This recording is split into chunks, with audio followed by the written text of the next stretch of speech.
That's correct, Alicia. 2 paramedics and 2 EMTs now on paid administrative leave as Tamisha remains hospitalized in critical condition. And the chief wanted it known that despite what the family's attorney has said, it was not police or fire who placed her in that body bag.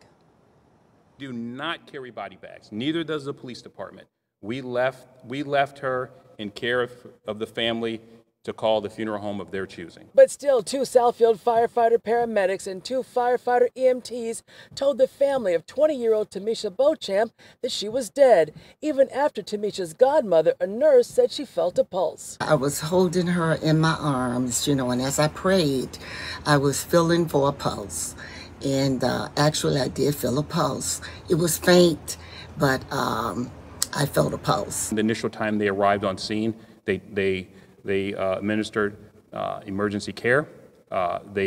After family members stated that they saw her, they thought she was breathing, they went back and reassessed her again. I've been a nurse for like 38 years, and I kind of know when there's a pulse or when there's not. And then the third time, when they told the police officer that they thought they had a heartbeat, they went back and reassessed her again. And again, they told the family that Tamisha was dead. The family called the funeral home and workers picked up Tamisha, and it was at the funeral home before they were about to embalm her that they could see her eyes were open and she was breathing.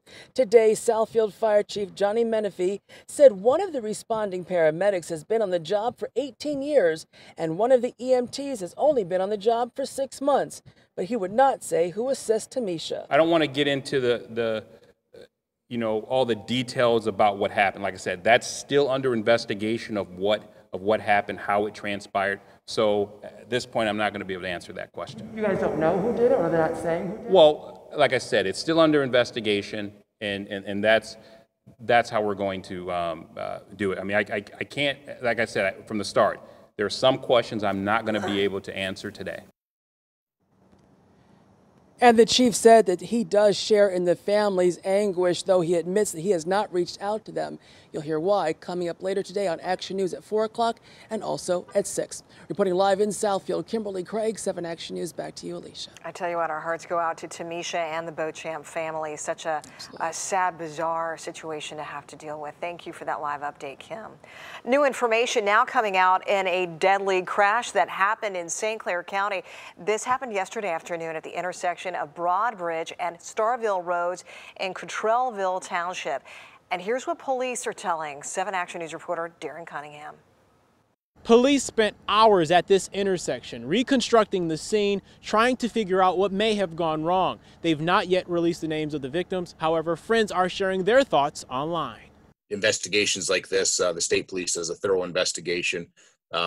We want to know what caused it, why it happened, so we can try to prevent these things in the future. Condolences are pouring in on social media for Mike Willis, one of the 4 people who perished in a 2-vehicle crash in St. Clair County around 4 p.m. Tuesday.